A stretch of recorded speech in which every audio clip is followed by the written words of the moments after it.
and welcome to today's video on some of the more subtle ways that we can sabotage ourselves and how to conquer that. I don't know what it is about even just the word self-sabotage, but it just sounds so scary to me, which is quite funny because I'm well aware that I do it a lot. Maybe not quite as much as I used to, but I definitely have done it and I definitely do still do it. So how do I know when I'm self-sabotaging? It's like I can feel it. I can feel it when I pick up my phone instead of getting some more words down in whatever Word document I'm working in. I can definitely feel it when I load up another episode of a show that I've probably already been watching for a couple of hours instead of getting out for a walk or going to the gym. And I can really feel it when I get in bed and I go on my phone instead of reading a few pages of my book. It's a feeling that despite my want to do something more positive or maybe even productive, I tend to reach for the thing that sometimes doesn't even really give a feeling at all, or if it does, it can become quite negative. And I think that's the thing about self-sabotage, is that it's compounding. Because in the moment, it's unlikely that you feel like you're really doing anything that wrong, because there isn't anything wrong with binge watching a show every now and then, and there's nothing wrong with scrolling through social media and having a little giggle at some of the videos that you see. And perhaps most importantly, there's nothing wrong with doing nothing. There's nothing wrong with resting and doing what your body feels like it needs to do in that moment. When these things become self-sabotage, it's when they're done so consistently that you hardly notice them creeping up on you, and then all of a sudden another week has gone by, another month has gone by, and you haven't done much to work towards any goals that you've set for yourself or just any things that you need to get done. And that feels, definitely for me, it just feels quite scary sometimes having that realization. And these compounding behaviours are some of the ways that we can more subtly sabotage ourselves. Another thing that we can sometimes find ourselves doing is waiting for that perfect moment. And I'm just going to say spoiler alert right here, but now that perfect moment, that right moment, it just doesn't exist. I think I've mentioned before that I do believe that there can be a better moment sometimes, but there's never going to be a perfect moment, there's never going to be a right moment. And when it comes to a creative pursuit or going for a run, there's rarely even a better moment. It's best to just get it done. We can often convince ourselves that all that planning and waiting for the perfect moment is what will set us up for just ultimate success once we do actually get started. And this feels a little bit pointed now, but you can't plan everything and you can't plan for everything. You have to just take that leap, and it's going to feel uncomfortable and it's going to feel scary, but that's where the real growth is. We often try to plan for every possible twist or turn that might pop up, instead of just showing up and doing the work and potentially being pleasantly surprised by what pops up. As mentioned, now this feels a little bit pointed because I'm a massive planner. I will plan how I'm going to make a plan about what I need to plan. And I like to say it's because I'm a Virgo sun, but really it probably just stems from a fear of discomfort, a fear of being seen to be trying, and maybe a little bit of fear around the unexpected. And I doubt that I'll completely throw caution to the wind when it comes to planning and just throw all of that out the window. But I am embarking on a little bit of a year-long series at the moment. I guess you could say it's a little bit of an experiment, and it's called the Year of Actually Trying. And not only is that forcing me to actually try, but I can guarantee that I will definitely feel uncomfortable while doing it. Now, I'm just going to put a little disclaimer here. I am not coming to this information that I'm sharing with you from any sort of higher plane where I have discovered how to only focus on things that will move me forward creatively, physically, financially, mentally, spiritually. That's still way off for me.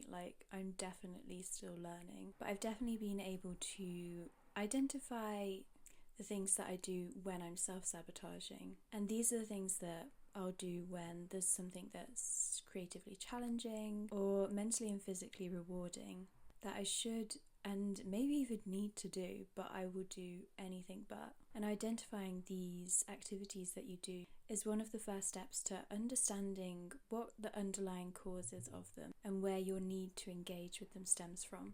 There are definitely some ways that you can work against your need to self-sabotage instead of working with it, but as mentioned, I think one of the best things to do first is to identify what triggers you to self-sabotage. What unmet need does this stem from? Is it fear-based? This involves doing inner work through journaling, reflection activities, and in some cases conversations with a licensed therapist or counsellor. If you are using the journaling approach to this as a way to work through some of those feelings around self-sabotage, these are some prompts that might be helpful for you. What are the goals that you've wanted to achieve, and why haven't you got there yet?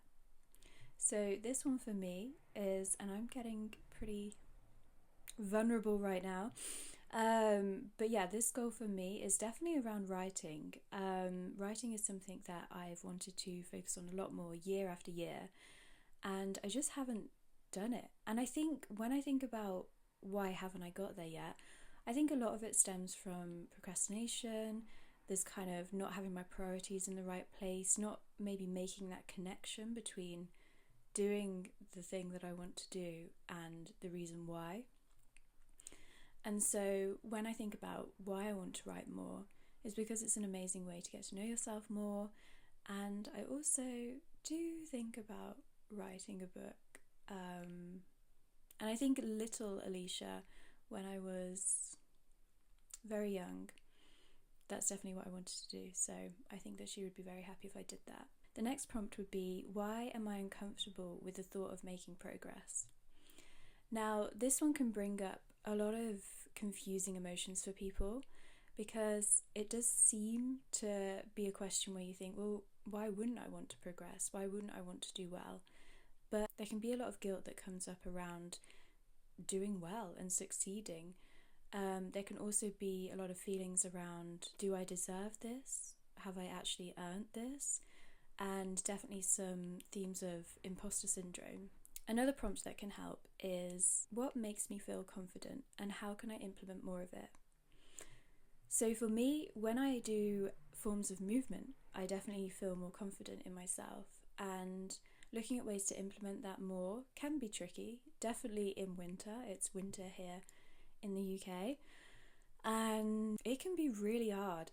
I've set myself the goal of attempting 10,000 steps every day, and we had crazy snow where I am recently, and getting out in that when it turned to ice was not fun, but I do feel better for it. So you kind of have to pick and choose your battles. Once you've unlocked the source of your moments of self-sabotage, you can start to work on the foundation to build from. And there will still be plenty of times where those feelings of wanting to self-sabotage are stronger than the feelings of not wanting to. And it will get the better of you, but it's important to understand that that happens to everyone. But with a strong foundation to return to and rebuild from, you're starting off in a better, more secure place this time. Another step to consider is building identity-based habits. And this means focusing more on who you want to be rather than what you want to do. This can be an effective strategy for some people, as it helps you to align and show up more authentically. And when we're showing up more authentically, it's just easier to stick to the goals that we set ourselves, as they feel more achievable and truer to who we are. I have my own example of this to do with my writing goal. So for the past few years, I had set the goal in relation to writing. I'd set the goal to share my writing, I think it was like 150 times online for the year, and I think pretty much set the same the year before. And I realised that that wasn't really what resonated with me. Like, that wasn't a identity-based habit. I wanted to write more just to get better at writing, not to necessarily share it online. And although I do enjoy sharing it online, and I have my blog that I really enjoy working on, the main thing that I wanted to do was to get better at writing, and that didn't matter whether I shared it online or not. It just mattered that I did it. So this is something I've changed this year, and this year it's to write a certain amount of words a day. So some days that is me working on my blog posts, and the 1,000 words become a post that I share later that week or in the future. Or sometimes it's 1,000 words that is just whatever's in my brain at that moment.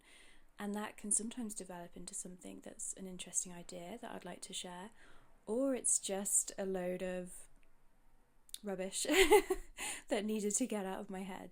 So, yeah, I think that changing that goal and aligning it more to who I want to be rather than what I want to do, which is share more online, but who I want to be is a good writer, has definitely helped me stay much, much more motivated with that goal. To be honest, I think I've probably written more in the past 2 weeks than I have in like the whole of last year. And that's just by changing that goal and habit to align more authentically with me. Finally, I think it's important to say that the last thing to do to target your self-sabotage is to just normalize setbacks, because, well, they are normal. Setbacks are very normal. No one is going full steam ahead day in, day out, constantly feeling completely aligned with themselves, who they want to be, what they want to do, and what they want to achieve. That's just impossible. I'm sure there's going to be somebody who says that they do and says that that is the case for them, but I don't believe it. So, normalizing setbacks and treating them as learning opportunities and moments for growth makes the whole process of getting out of your way and creating what you want to create just a lot less scary. So, that's it for today. I hope you enjoyed the video, and I will see you in the next one.